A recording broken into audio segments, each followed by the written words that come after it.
Hello दोस्तों, आज हम 12th का बायोलॉजी शुरू करने जा रहे हैं और 12th का टोटल पोर्शन आपको कवर कराई जाएगी। और जो सबसे पहला चैप्टर है नया एनसीईआरटी के मुताबिक 12th का बायोलॉजी का, उसका नाम है पुष्पी पादपों में लैंगिक जनन।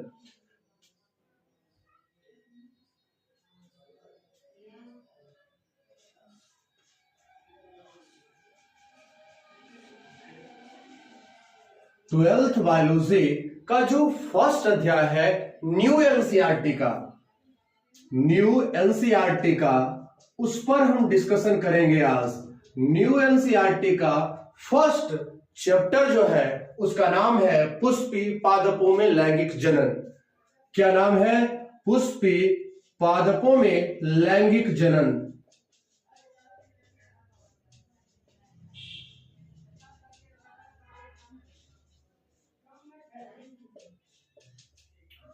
पहला अध्याय है आपका पुष्पी पादपों में लैंगिक जनन।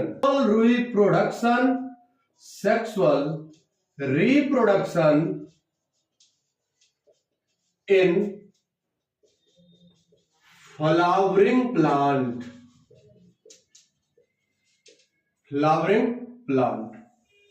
जो आपका आवृतबीजी पादप है उसका सबसे प्रमुख लक्षण है पुष्प उत्पादन करना। आवृतबीजी पादप के अलावा कोई भी पादप संसार में ऐसा नहीं है जो पुष्प उत्पन्न कर सके। एक वैज्ञानिक थे जिनका नाम था जॉन आइकलर।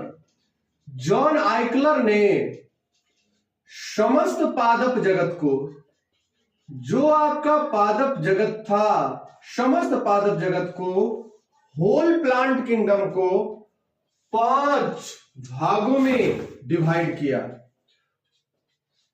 होल प्लांट किंगडम को 5 भागों में डिवाइड किया। और वो 5 भाग कौन कौन सा है? सबसे पहला है थैलोफाइटा, फर्स्ट है थैलोफाइटा, दूसरा है ब्रायोफाइटा, तीसरा है टेरिडोफाइटा और चौथा जो जगत था उसे बोला गया अनावृतबीजी।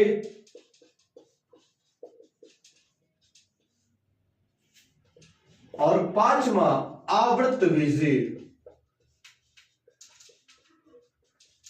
बाकी प्लांट के बारे में थैलोफाइटा, ब्रायोफाइटा, टेरिडोफाइटा और अनावृतबीजी के बारे में क्लास 11th चैप्टर नंबर 3 में पढ़ाई जाती है। और आवृतबीजी के बारे में भी चर्चा है, लेकिन उसमें सेक्सुअल रिप्रोडक्शन कैसे होती है इस पर क्लास 11th में कहीं चर्चा नहीं है। उस पर जो चर्चा शुरू होती है क्लास 12th में आकर के। और क्लास 12th नया एनसीईआरटी का फर्स्ट अध्याय है पुष्पी पादपों में लैंगिक जनन। तो लैंगिक जनन करने के लिए लैंगिक अंग होता है। तो आवृतबीजी जो है, जिसके बीज ढके हुए होते हैं, उसमें उसका सबसे प्रमुख लक्षण है पुष्प उत्पन्न करना। पुष्प उत्पन्न करना अर्थात पुष्प जो है, पुष्प लैंगिक अंग है। पुष्प लैंगिक अंग है आवृतबीजी पादप का। अर्थात इसी में नर जनक भी होगा, मादा जनक भी होगा, सब कुछ इसी में। तो पुष्प के अंदर ही नर युग्मक बनेगा, पुष्प के अंदर ही मादा युग्मक बनेगा और दोनों में निषेचन की प्रक्रिया भी पुष्प में ही होगा। का लैंगिक अंग हुआ। तो पुष्प के बारे में पहले जानकारी ले लेते हैं। पुष्प क्या है? तो पुष्प ये एक बीज है और बीज का 2 भाग होता है। एक भाग को कहते हैं परांकुर और दूसरे भाग को कहते हैं मूलांकुर।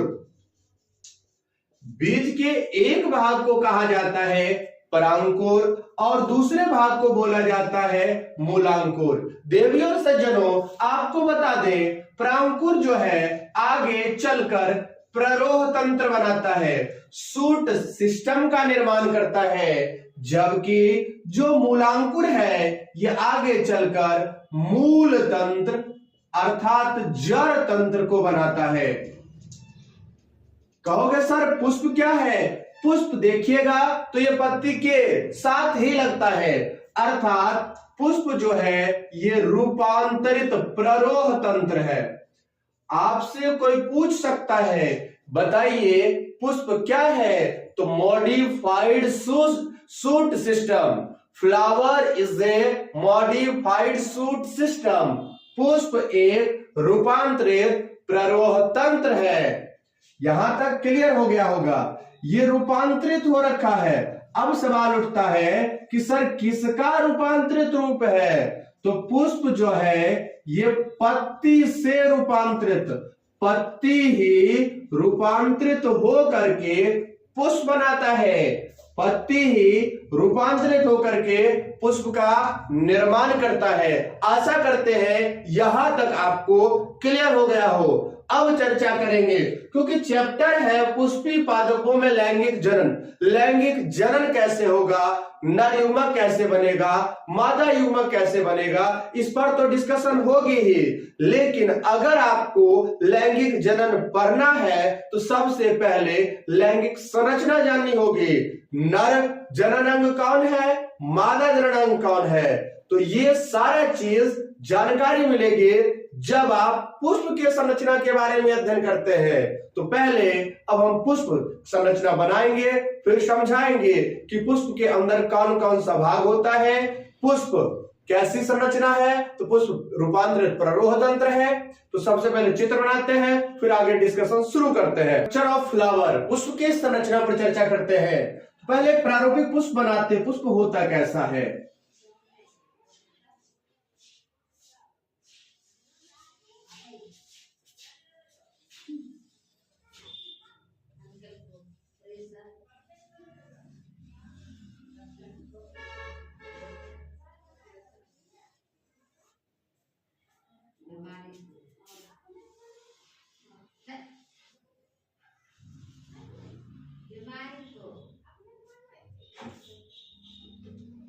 ध्यान से समझिएगा, पुष्प पादप की किसी न किसी शाखा पर लगता है।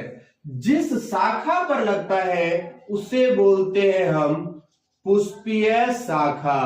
ध्यान दीजिए देवी और सज्जनों, पुष्प पादप के जिस शाखा पर लगता है उसे हम कहते हैं पुष्पीय शाखा।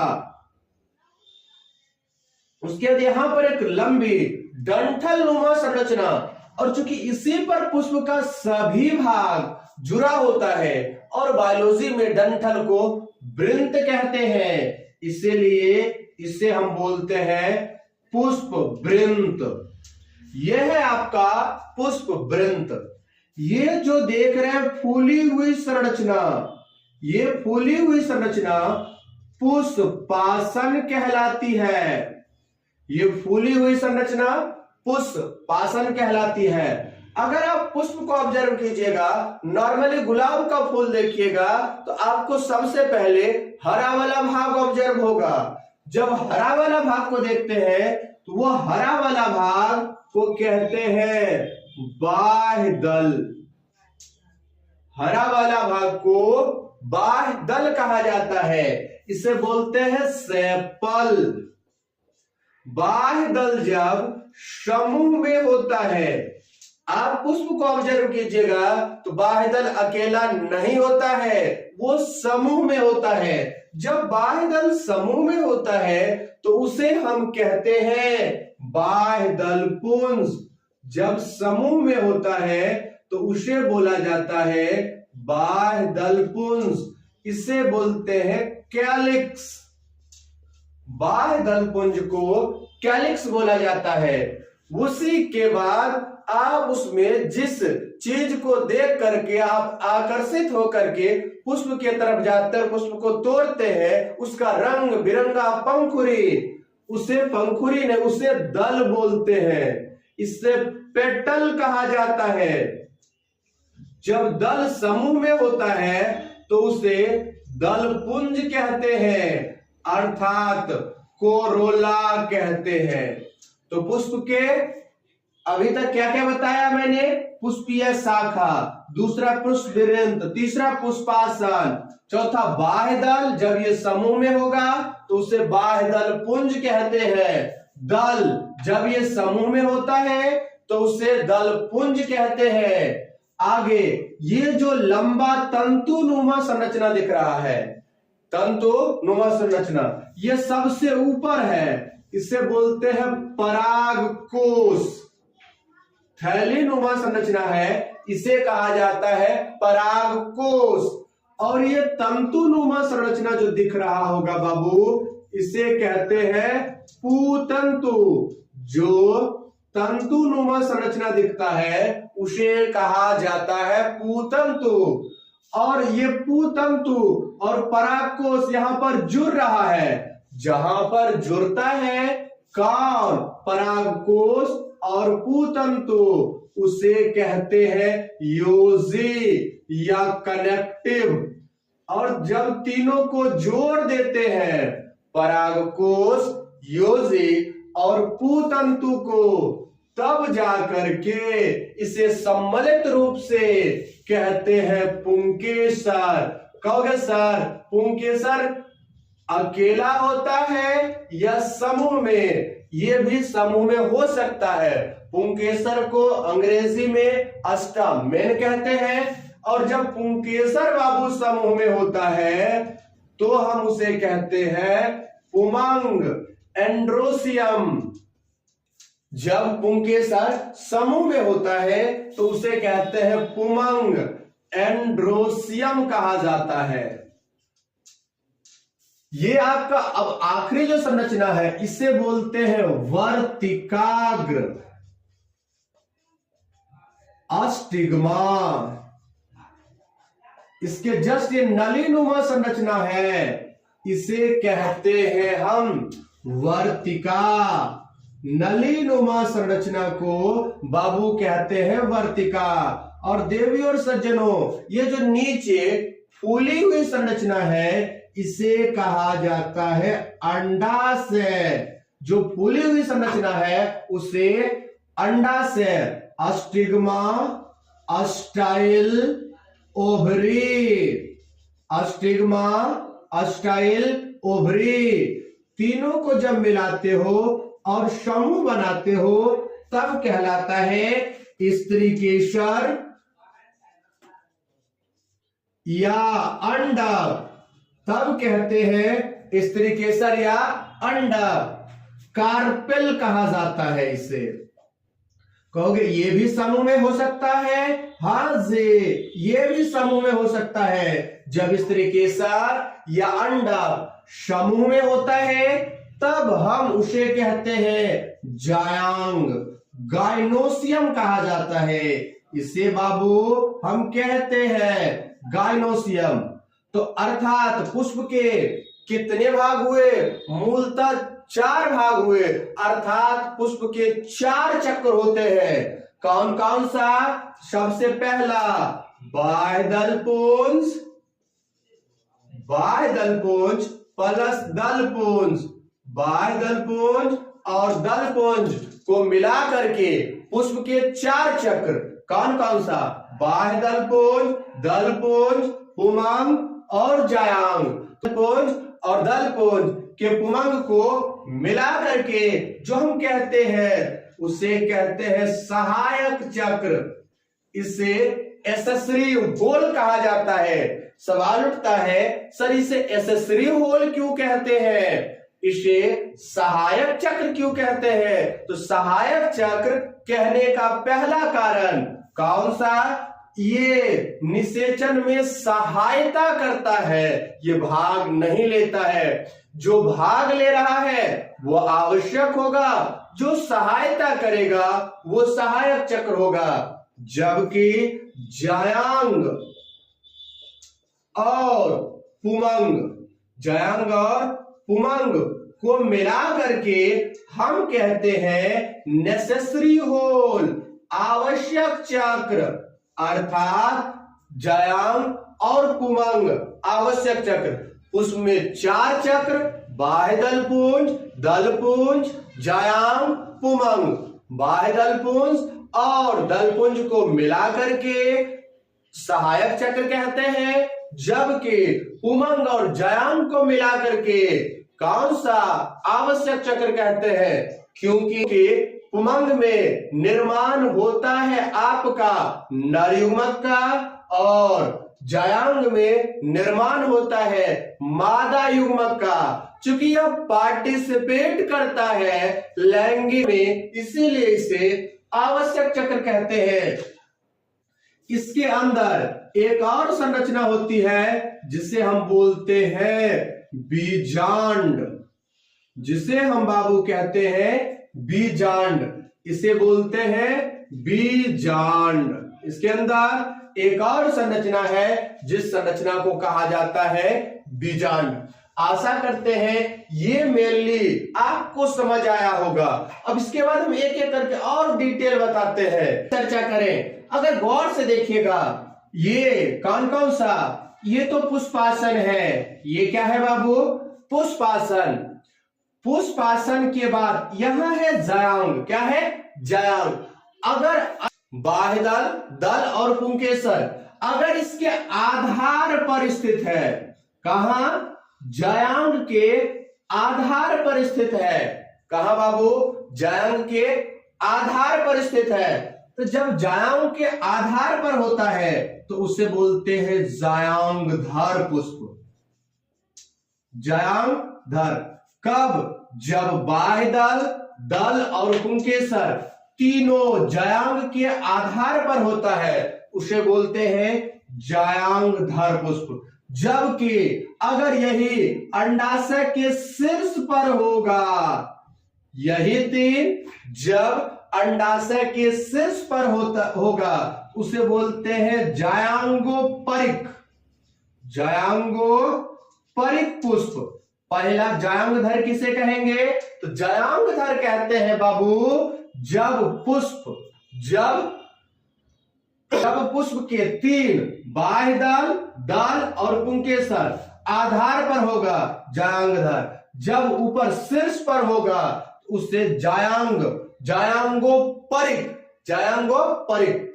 और अगर पुष्पासन मुड़ करके प्याले नुमा हो जाए, अगर पुष्पासन मुड़ करके प्याले नुमा हो जाए, नुमा होने के कारण और तब जाकर के जो संरचना बनती है और जो पुष्प बनता है, उस पुष्प को कहते हैं परिजायांगी पुष्प। परिजायांगी पुष्प। सवाल उठता है परिजायांगी पुष्प। देखिए 3 प्रकार पुष्प बताए हम, कौन कौन सा? तो सबसे पहला जायांगधर। जब दल, बाह्य दल और पुंकेसर जायांग के आधार पर स्थित होता है, उसे जायांगधर पुष्प कहते हैं। और जब पुष्प के बाह्य दल, दल और पुंकेसर इसके शीर्ष पर स्थित होता है, उसे जायांगोपरिक पुष्प कहते हैं। उसके बाद कौन सा बताए? तो परिजायांगी। परिजायांगी पुष्प किसे कहते हैं? तो जब पुष्पासन प्याले नुमा संरचना में परिवर्तित हो जाए और उसके ऊपर बाह्य दल, दल और पुंकेसर विन्यासित होता है, तो उसे हम परिजायांगी पुष्प कहते हैं। परिजायांगी पुष्प कहते हैं। यहां तक आशा करते हैं आपको समझ आ गया हो। जायांगधर, जायांगोपरिक और परिजायांगी पुष्प किसे कहते हैं। उसके बाद ध्यान से देखिएगा, ये जो है आपका, ये आगे जाकर के पुष्पवृंत आगे जाकर के एक फूली हुई संरचना में परिवर्तित होता है, जिसमें सभी पुष्पपत्र जिस पर व्यवस्थित होते हैं, जिस पर ये पुष्पवृंत आगे चल करके एक फूली हुई संरचना में परिवर्तित होते हैं। और इसी फूली हुई संरचना पर चारों पुष्पपत्र बाह्य दल, दल, पुमंग और जायांग व्यवस्थित होते हैं, जिस व्यवस्था को जिस पर व्यवस्थित है उसे पुष्पासन कहते हैं। पुष्प वृंत आगे चल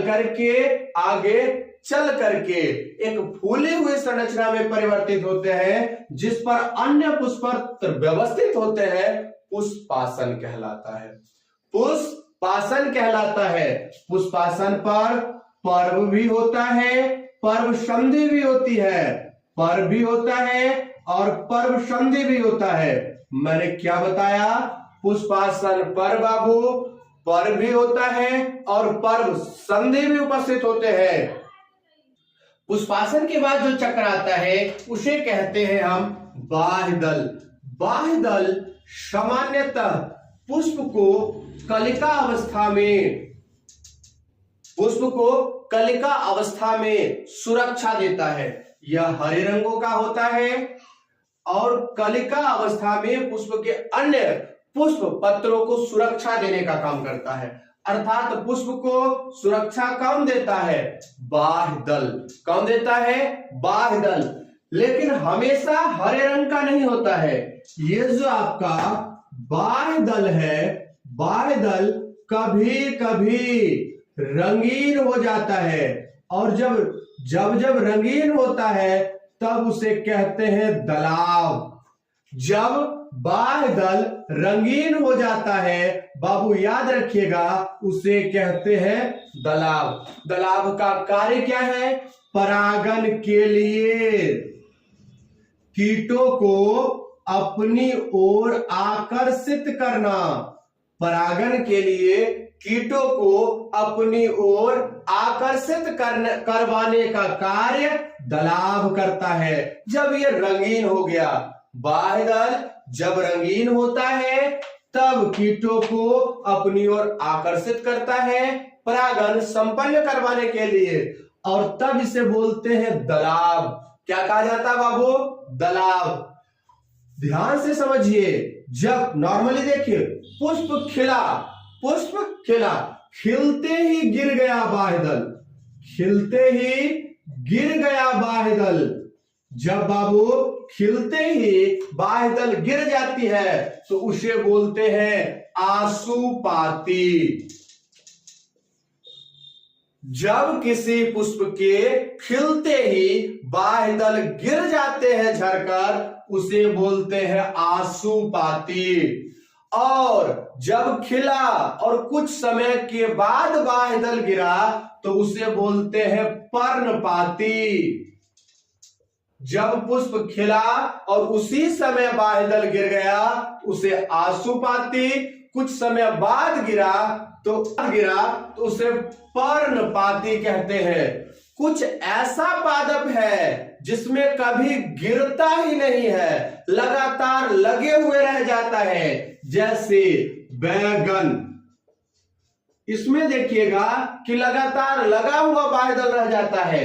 टमाटर, ये सब में बाह्य दल लगा हुआ रह जाता है, इसे बोलते हैं चिरस्थायी। इसे चिरस्थायी। तो जब बाह्य दल तुरंत गिरे आशुपाती, कुछ समय के बाद गिरे पर्णपाती, और कभी गिरे ही ना तो उसे चिरस्थायी कहते हैं। उसे बाबू चिरस्थायी कहते हैं। कुछ में देखिएगा बाह्य दल अलग अलग होगा और कुछ में बाह्य दल एक दूसरे से जुड़े होंगे। तो जब एक साथ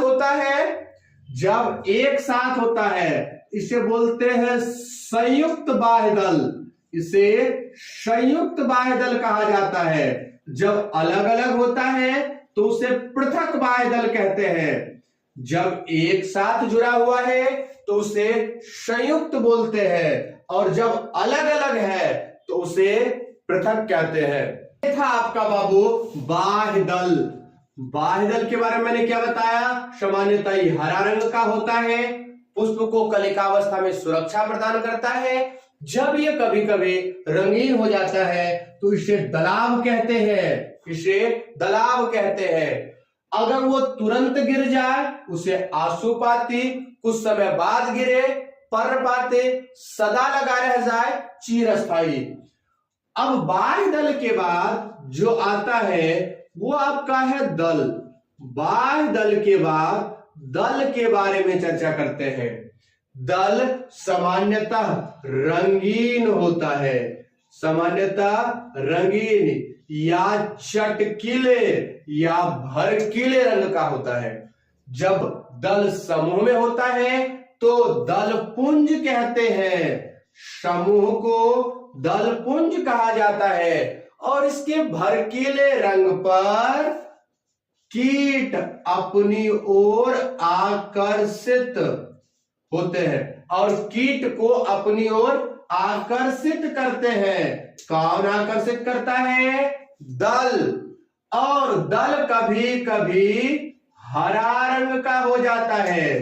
ध्यान से सुनिए, बाह्य दल कभी कभी रंगीन हो रहा था क्योंकि वो हरा हुआ करता था, उसे दलाव बोले थे।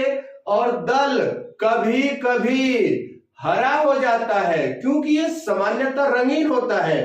जब दल कभी कभी हरे रंगों का हो जाएगा तब हम उसे कहते हैं बाह्य दलाव, तब हम उसे बोलते हैं बाबू बाह्य दलाव। अब ये भी हो सकता है कि एक दूसरे से अलग अलग हो या एक दूसरे से जुड़ा हुआ हो। जब एक दूसरे से अलग अलग होते हैं, जब एक दूसरे से अलग अलग होते हैं तो उसे बोलते हैं पृथक दली। और जब एक दूसरे से जुड़े हुए होते हैं तो उसे बोलते हैं संयुक्त दली।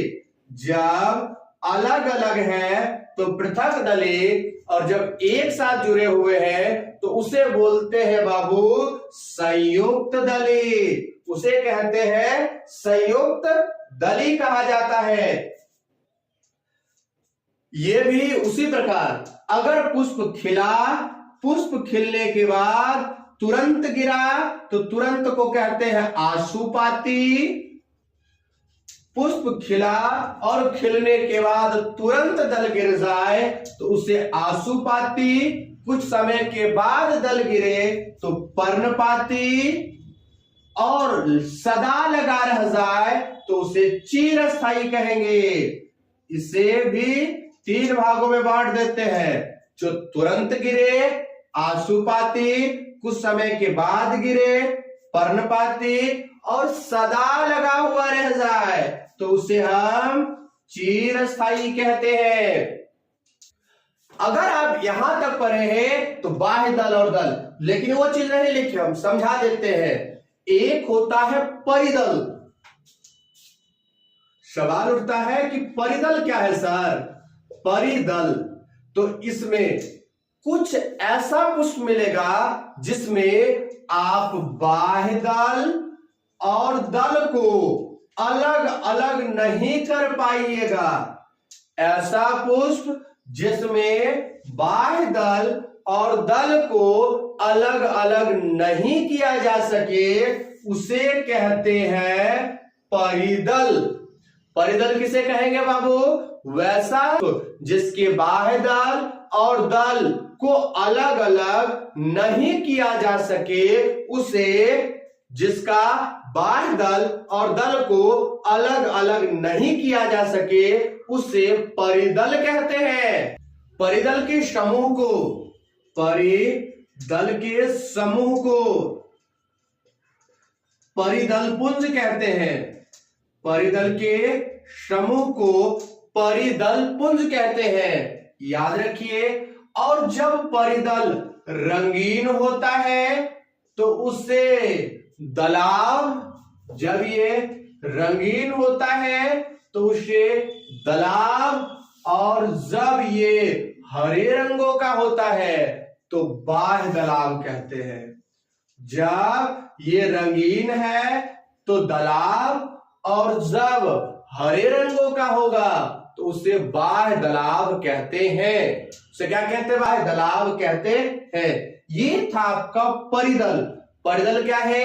जब भी किसी पुष्प के बाह्य दल और दल को अलग करना संभव ना हो तो दोनों को सम्मिलित रूप से परिदल कहते हैं। परिदल के समूह को परिदल पुंज कहते हैं, ये सामान्यतः जब ये रंगीन होगा तो दलाव, और जब हरे रंगों का होगा तो बाह्य दलाव कहेंगे। ये चीज हुआ। अब ये परिदल, देखिए आपको मैंने बाह्य दल समझा दिया, दल समझा दिया और परिदल हो गया। चलिए चर्चा करते पुंकेसर पर, अस्टामेन पर।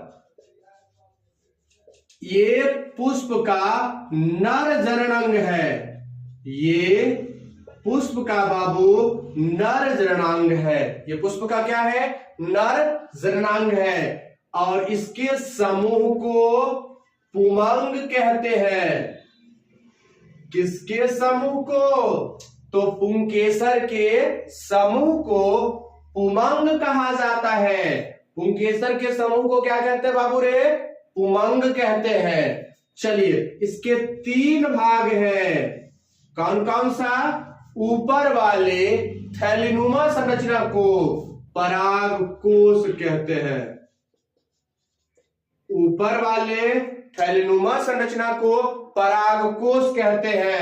परागकोश में परागकण का निर्माण होता है। सामान्यतः इसको देखिएगा, एक इधर और एक इधर, और इस संरचना को बोलते हैं पाली।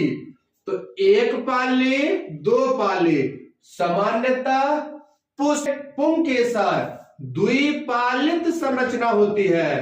सामान्यतः पुष्प के पुंकेसर द्विपालित संरचना होती है। लेकिन याद रखिए, अपवाद गुड़हल इसमें एक पाली होती है। ये सवाल न जाने कितनी बार पूछी जाती है, न जाने कितनी बार पूछी जाती है कि गुड़हल में कितना पाली होता है? एक। और प्रत्येक पाली में अगर इसको ऑब्जर्व कीजिएगा तो इस प्रकार, इसको अब बोलते हैं लघु बीजाणुधानी। तो एक पाली में कितना लघु बीजाणुधानी? 2। एगो ई कोना, एगो ई कोना, एक इधर वाला कोना देखिएगा और दूसरा, अर्थात द्विपाली हुई तो 4 लघु बीजाणुधानी होगा। तो एक परागकोश जो होता है प्रारूपिक द्विपालित और 4 लघु बीजाणुधानी युक्त होता है। उसके बाद यह तंतुनुमा संरचना है, इसे बोलते हैं बाबू पुतंतु। और ये जो संरचना है इसको कहते हैं योजी। ये जो संरचना है बाबू, इस संरचना को बोलते हैं योजी। क्या बोलते हैं? योजी। और तीनों को मिला करके पुंकेसर कहा जाता है। तीनों को मिला करके बाबू पुंकेसर कहा जाता है। में पुंकेसर के परागकोश में परागकण का निर्माण होता है, लेकिन सब में हो जाए ये जरूरी नहीं है। तो जिस परागकोश में परागकण नहीं बनता है, जो इंसान संतान उत्पन्न नहीं कर सकता है, उसे बोलते हैं बंध। तो उसी प्रकार जिस परागकोश में परागकण नहीं बनेगा उसे बंध पुंकेसर कहा जाता है। उसे बाबू बोलते हैं बंध पुंकेसर। उसे क्या कहते हैं बाबू रे? बंध पुंकेसर। आखिरी संरचना है, पुष्प का जो सबसे आखिरी चक्र है उसका नाम है जयांग। अब जो आखिरी चक्र है, चौथा चक्र है, उसका नाम है जयांग, गाइनोसियम। जयांग की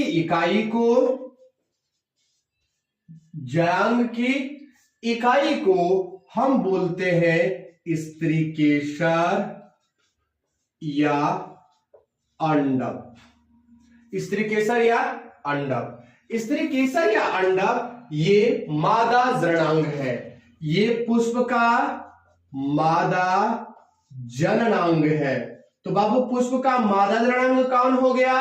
स्त्रीकेसर या अंडक या कार्पेल। स्त्रीकेसर या अंडक या कार्पेल। इस प्रकार की संरचना बनाए थे।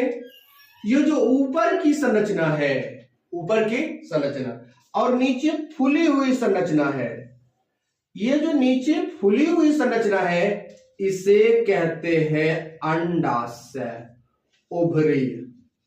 इसे बोलते हैं बाबू अंडाशय या ओवरी। और यहां पर जो दिख रहा है ये नलीनुमा, इसे बोलते हैं वर्तिका, अस्टाइल।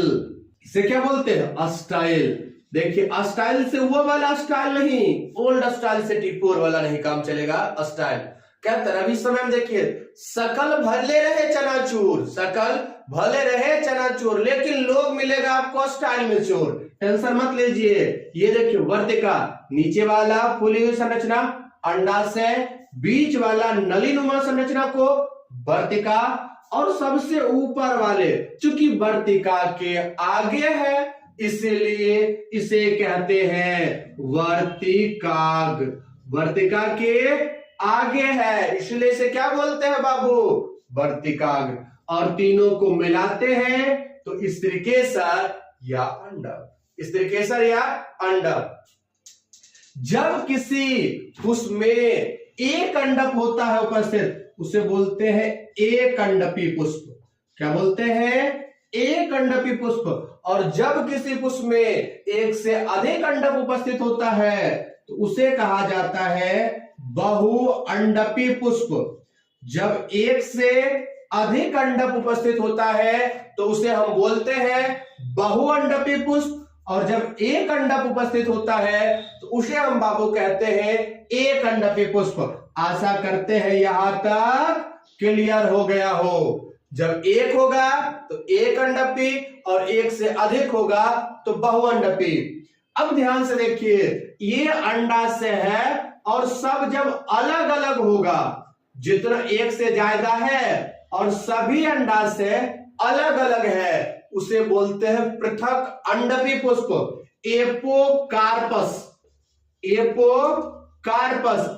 एपोकार्पस किसे कहते हैं? वैसा पुष्प जिसके अंडाशय अलग अलग होता है, एक दूसरे से सटे नहीं होते हैं, उसे पृथक अंडपी पुष्प कहते हैं। उसे पृथक अंडपी पुष्प कहते हैं। और वैसा पुष्प जिसके अंडाशय एक दूसरे से सटे हुए होते हैं, एक दूसरे से सटे हुए होते हैं, उसे बोलते हैं युक्तांडपी सिनकार्पस। उसे क्या बोलते हैं? युक्तांडपी या सिनकार्पस। एपोकार्पस किसे कहते हैं? जो अलग अलग होता है। सिनकार्पस किसे कहते हैं? जो सटा हुआ होता है, उसे सिनकार्पस। और जो अलग अलग होता है उसे एपोकार्पस। और जिस पुष्प में एक ही अंडक होते हैं उसे एक अंडपी, दो होता है द्विअंडपी, तीन होता है त्रिअंडपी, या सीधा बहुअंडपी कह सकते हैं। इसके बाद इसमें एक संरचना होता है जिसे बोलते हैं हम बीजांड। ये बहुत महत्वपूर्ण है और इस पर इसका चित्र कम से कम 20 से 25 बार बनाई जाएगी। इसका चित्र केवल 20 से 25 बार बना करके इस चैप्टर में हम समझाएंगे कि बीजांड क्या होता है, उसका कौन सा भाग को किसे कहते हैं। एक बार अभी चलिए हम बता दे, इधर मिटा करके समझा दे कि बीजांड है क्या क्या भाग, कौन कौन सा भाग होता है इसमें, बीजांड के अंदर कौन कौन सा भाग होता है, कहां कहां स्थित है। चलिए ये देखिए बीजांड। बीजांड इस प्रकार की संरचना होती है।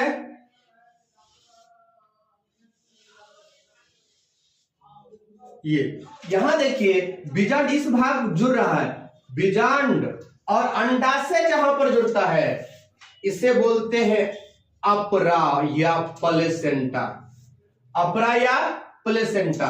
उसके बाद ये जो संरचना है वो पुष्प में जो डंठल वाला संरचना था उसे पुष्प वृंत कहा जाता था। और जो बीजांड में डंठल नुमा संरचना है इसे बीजांड वृंत कहते हैं। इसे बाबू बीजांड वृंत कहते हैं। और ये जो संरचना है इसे नाभिका कहते हैं। ये छिद्र वाला संरचना दिख रहा है, इस छिद्र वाले संरचना को बीजांड द्वार कहते हैं। बीजांड द्वार कहते हैं। ये बीजांड द्वार और ये बाहर के भाग को बाह्य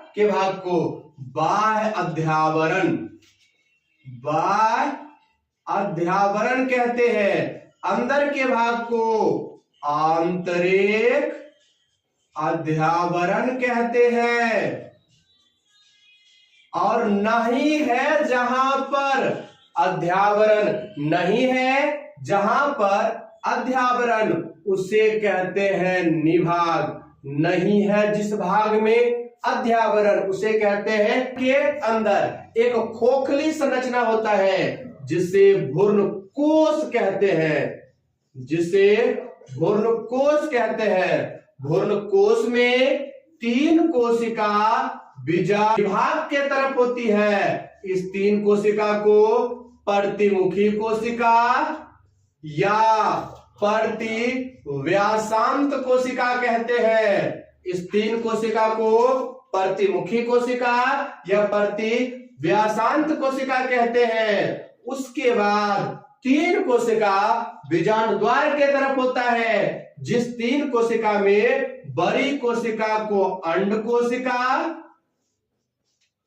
और 2 छोटी कोशिका को सहायक कोशिका कहते हैं। बड़ी कोशिका को अंड कोशिका और बगल वाले 2 छोटे कोशिका को सहायक कोशिका कहते हैं। और तीनों कोशिका को सामूहिक रूप से अंड समुच्च कहते हैं। तीनों कोशिका को सामूहिक रूप से अंड समुच्च कहते हैं। और बीच में जो 2 केंद्रक होता है, इस दोनों केंद्रक को ध्रुवीय केंद्रक कहते हैं। अर्थात एक बड़ा सा संरचना में ये जो संरचना भ्रूणकोश है, भ्रूणकोश, ये नीट में सवाल पूछा गया है, याद रखिएगा। भ्रूणकोश 7 कोशिकीय और 8 केंद्रकीय होता है। भ्रूणकोश कैसी संरचना होती है? 7 कोशिकीय और 8 केंद्रकीय। 7 कोशिका कैसे? 1 2 3 4 5 6 बड़ा कोशिका 7, 2 एकल केंद्रक और 3 3 6 6 2 8, तो टोटल 8 केंद्रक हुआ। और कितनी कोशिका? 7 कोशिका हुए। तो बीजांड कैसी संरचना है? सॉरी, तो भ्रूणकोश 7 कोशिकीय और 8 केंद्रकीय संरचना है। तो आज मैंने क्या पढ़ाया आपको? केवल पुष्प के पूरा संरचना और बीजांड की संरचना। तो ये सारा चीज आप एक बार बुक से पढ़िएगा और इसको लिखने का प्रयास कीजिएगा। सभी चीजों को जब तक लिख करके नहीं रखिएगा तब तक आपको याद नहीं। आज सुन लीजिएगा, कल भूल जाइएगा। तो आज के एपिसोड को यहीं पर लॉक किया जाए। आपसे मिलते हैं अगले एपिसोड में। तब तक के लिए हंसते रहिए, मुस्कुराते रहिए और पढ़ते रहिए एम महाराज के साथ।